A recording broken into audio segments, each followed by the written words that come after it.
Qu'est-ce qui ne va pas avec moi? Et elle pleure. Elle est affectée. Et elle se pose 1001 questions. Pourquoi ça n'arrive qu'à moi? Ça, c'est sûr que c'est une question que tu te poses. Quand tu es une femme, plus de 30 ans, plus de 35 ans, tu as plus de 40 ans et tu n'es pas dans une relation stable, alors que tu voudrais vivre une relation amoureuse, cette question forcément va t'interpeller. Donc, assieds-toi avec moi. On va échanger par rapport à quelque chose qui va énormément t'interpeller. Tu n'es pas seule à vivre ça, oui. Ce que tu vis, beaucoup de femmes vivent cela. Surtout quand elles veulent être vraiment en couple et trouver la bonne personne qu'elles n'arrivent pas à trouver, elles se demandent qu'est-ce que je n'ai pas encore fait? Pourquoi ça bloque si tant?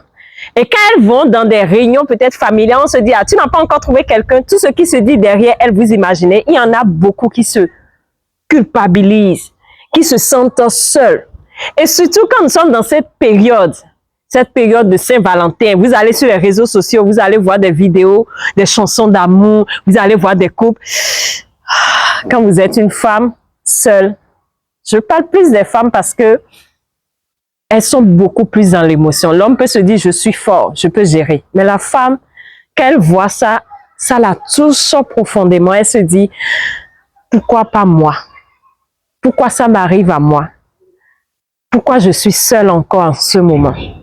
Qu'est-ce qui ne va pas avec moi? Et elle pleure. Elle est affectée. Et elle se pose 1001 questions. Et aujourd'hui, je veux te faire comprendre que tu n'es pas seule dans ce que tu vis. Tout ce que nous expérimentons est forcément là pour nous emmener à un point. Et cette expérience de Sarah, que je vais te partager, tu vas forcément tirer ton épingle du jeu. Sarah, pourquoi? Parce qu'elle avait plus de 50 ans et elle vivait toujours dans ce questionnement permanent. Pourquoi je n'ai pas encore trouvé la bonne personne? Sarah, c'est une dame qui a eu 3 mariages successifs qui n'ont pas marché. Elle est une Africaine. Et elle se demande, mais pourquoi cela n'arrive qu'à moi? Pourquoi je vis ça? Elle a commencé à se poser les bonnes questions. Et quand elle est venue vers moi, elle m'a dit, Médecin, j'ai fait trop de recherches dans ma vie. J'ai fait trop d'études me concernant, mais je ne comprends pas pourquoi je bloque à ce niveau. Et c'est là, je vais en venir avec toi. Lorsque tu constates qu'il y a quelque chose qui ne va pas, forcément, il faut aller au point de départ. Et on est reparti ensemble, vérifier d'où tout est parti. Nous avons décortiqué les 7 choses à savoir lorsque tu as du mal à manifester quelque chose. Et les 7 choses à savoir, je vais t'en parler dans une autre vidéo. Mais je reviens à l'histoire de Sarah.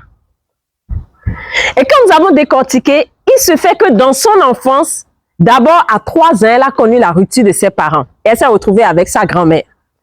À 15 ans, elle subit ce qu'on appelle un viol. Elle a vécu des abus sexuels. Et qu'est-ce qui se passe? Au cours de ce viol, elle tombe enceinte et elle accouche d'un enfant. Elle fait tout pour surmonter et après elle se marie. Premier mariage, ça ne marche pas. Deuxième mariage, ça ne marche pas. Troisième mariage, ça ne marche pas. Tu vas te demander, mais laissez-moi, je vais tirer quoi de cette histoire? L'histoire de chaque personne, d'une manière ou d'une autre, en dit long sur ce qu'il est censé apprendre. Et si je te partage l'histoire de Sarah, qu'elle a partagée dans ce beau livre, si je te partage son histoire, c'est pour que, à partir de son histoire, tu comprennes que c'est encore possible pour toi. Je t'ai dit qu'elle avait plus de 50 ans. Je n'ai pas fini. Elle avait plus de 50 ans. Et elle cherchait l'amour, tout comme toi-même, tu cherches l'amour. Donc, à partir de son histoire, tu peux te dire, c'est encore possible pour moi. Vas-y, dis-moi derrière l'écran, c'est encore possible pour moi. Si elle et plein d'autres personnes ont pu le faire, je peux le faire. Je peux relever ce défi. Je peux me relever la tête haute. Lorsque je vais à des sorties et on me regarde pas derrière, on se dit, oh, elle n'a encore personne. Et lorsque je vois des gens ensemble et je me sens triste, rappelle-toi de cette histoire et dis-toi, je peux y arriver. Je peux me relever, je peux avoir ce que je veux parce que c'est possible. Et qu'est-ce que nous avons découvert? Ce qu'elle a vécu dans son enfance. Et lié à tout ce qu'elle a vécu dans ses mariages, ont créé en elle ce qu'on appelle des blocages au niveau de son corps. Et lors d'une séance, elle s'est mise à pleurer. Elle s'est mise à pleurer, elle m'a dit, j'ai pleuré il y a plus de 10 ans. Je me suis toujours montré la femme forte au dehors. Et aujourd'hui, j'ai voulu lâcher prise. Mais je vous assure, c'est ce qui a créé un déclic en elle. Toi aussi, tu te joues la femme forte. Tu te dis, non, je n'ai pas besoin de personne. Je n'ai besoin de personne. Si je ne trouve pas la bonne personne, je peux être heureuse. Alors que tu sais à l'intérieur de toi que tu as envie d'être avec quelqu'un. C'est à ces femmes-là je parle. Si tu sais que tu as envie d'être avec quelqu'un, dis-toi, oui, c'est encore possible. C'est encore possible d'y parvenir. Et je t'exhorte sincèrement à chercher ce livre qui est sur Amazon, qui est en ligne. Tu vas t'épingler son compte. Elle est sur TikTok. Et tu vas chercher, tu vas lire parce que tu vas en apprendre énormément. Tu vas en apprendre qui vont énormément t'aider à comprendre que oui, si ça a été possible pour elle, dans son histoire, c'est possible aussi pour moi par rapport à ce que je vis. Et dans ma prochaine vidéo, je vais te décortiquer les 7 choses à savoir lorsque tu as du mal à manifester quelque chose. Et tu vas commencer déjà à faire le travail à ton niveau. Partage cette vidéo à une personne qui vit peut-être cette situation et qui déprime, qui ne montre pas que oui, ça ne va pas. Et dis-moi dans les commentaires surtout ce que tu penses par rapport à cela, ce que tu ressens. Quels sont les défis auxquels tu es confronté? Et ensemble, nous allons relever ce défi pas à pas.